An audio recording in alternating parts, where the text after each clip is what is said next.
DJ Law and BigB, the Buddah Brothas. All right, what's going on? All right, how did you all link up initially? How did you all, get together? Well, originally, both of our fathers were in the military, and they were both stationed at Fort Bragg, North Carolina, in like the 70s, the mid to late 70s. And they were in the same company, and they became friends. And ultimately, our family started basically hanging out together. And that was back in, I think we met in, I actually thought about the exact date the other day. We actually met in approximately March of 1978. We more or less, everybody asks us all the time, are we real brothers? No, we're not actually real blood brothers, but we came up like brothers. Cool. He's 2 years older than me, so we got the big brother, little brother thing. Okay, cool. You know what I'm saying? How long have you all been DJing? Well, actually, I DJ. I'm a turntable cat. I just do a little talk and everything every now and then. I don't call myself a DJ, but he is the DJ. Right, he's the mic man. I actually started DJing back in 1983. Okay, all right. So I've been on the wheels for a while.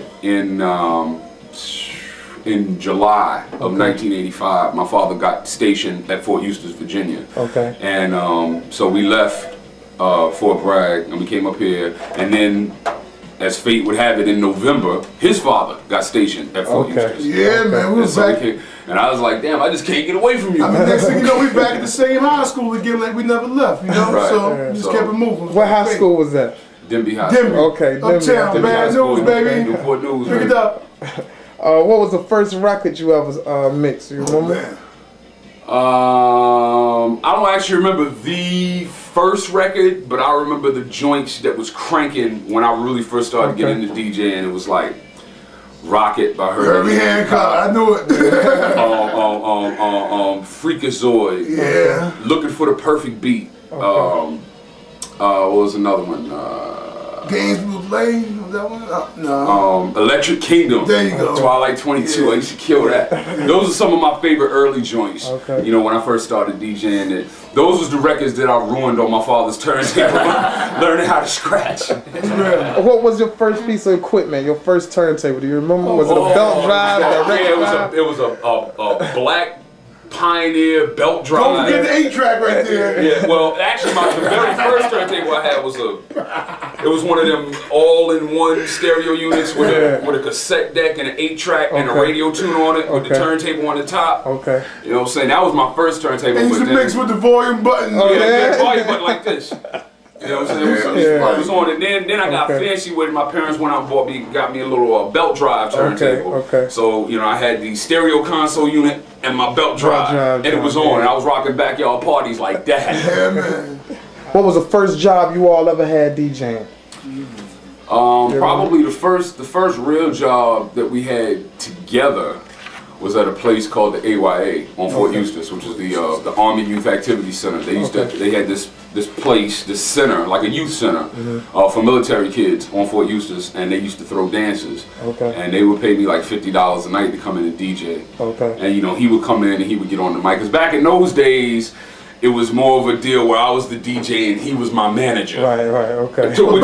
Which is actually, to this day, it's pretty much the same. He's the businessman, I just show up and play. But even more so back then, back in the AYA days, there was a lot of beatboxing. He was a beatbox too. I do a little lottie-dottie, Yeah, it was in the age of Dougie Fresh and lottie-dottie. Dougie Fresh and Lord do the cuts. We rock the party like that. So, we've been fortunate to be doing it for a long time since then. Speaking of back in the day compared to now, how do you feel about the game right now? Oh my the God. hip-hop game right now. Where do we start?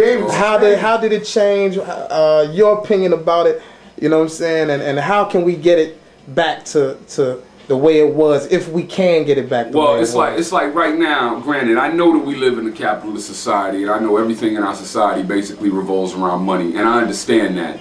But back in the day, before hip-hop crossed over and became the mainstream monster that it is now, it actually had a purpose.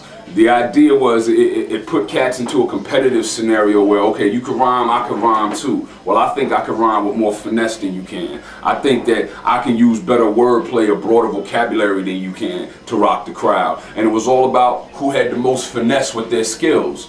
To me now, that has pretty much been lost, because now it's all about who can come up with the most the catchiest hook, who can have the most hoes in their video, who got the most ice bling and all that. who could talk about how, you know, the most jewelry that they have. And don't get me wrong, the materialism in hip hop today has always been a part of hip hop. It was always about braggadocio, but now it's been filtered down to the point where that's all there is. And these young cats that's coming up, that's all they know. And you have, I mean, I'm not going to go into specifics, but you have certain types of rap music that's coming out now where obviously you can listen, you can tell, okay, it's not about lyrical skill anymore. Because this cat's out here going multi-platinum, selling 10, 20 million, and they rhyme like a third grader. No doubt. Okay, but see, you're talking to a B-boy. I'm an 84 type nigga. See, you know back in the day, that would never work. You get laughed at. You get booed off the microphone, off the stage, off the floor, whatever. You know, so you get booed out the spot. And now instead of hip hop being the creative force that it used to be, now it's a regurgitation of itself over and over again. In other words, we're not interested in being artistic or creative. We're interested in getting this dough. Money, and if this man made a record about how much crack he sell, how much jewels he got, how many hoes he got, how many cars he got, and he's selling millions doing that, then you know what? We're going to talk about the same thing. And I call them Crystal MCs. You see him everywhere. You know what I'm saying? Jay-Z is a Crystal MC. He's the best Crystal MC. Don't get me wrong. I'm not saying he's corny or whack or anything, but it's like, because he's so good at what he does, everybody wants to be like that, and everybody wants to copy his style. You know, I was talking to a friend of mine, my man Mike Lord, our MC, and he made a relevant statement. He said, we are caught in a continuous Roxanne stage now. Now, for all my old school cats, if you remember when Roxanne first dropped back in '84, it created a lot of clone records. You had Roxanne's Revenge, The Real Roxanne's Grandparents, Roxanne's a Man, blah, blah, blah, blah. Everybody jumped on the Roxanne bandwagon. We're caught up in the same cycle in music right now, and we can't seem to get out of it. As far as the major labels go, the major labels ain't trying to sign something that's different or something that's creative. Nah, all they want to sign is Crystal MCs. All they want to sign is MCs that got a hook to make people bounce. And through that, because it's all about the dough right now, we forgot about the essence of what this culture is all about and what this culture is supposed to be rooted in. And that's why we're fortunate here at 103 Jams and in Clear Channel Norfolk that our management trusts us enough to know that we're in touch with the street and to let us bring the street to the airways, because that's not happening in a lot of markets across the and a lot of markets are being controlled by program directors who feel like, nah, we're gonna take the same 7 records and we're gonna play them all day, because again, it's not our job to be creative or artistic, it's our job to make money. Therefore, we feel like you want to hear Usher all day long, we're gonna play Usher all day long. Fortunately here, we are kind of an exception to the rule, because they let us play new records and they let us get into some dance hall over here and some old school over here and some go-go right here, and you know what I'm saying, and they let this be a big melting pot. A lot of people, most radio stations across the country don't have that luxury. You know, so thank you Clear Channel, thank you Janet Armstead, thank you for letting us do our thing. You know what I'm saying? We're gonna keep winning for you. That's real.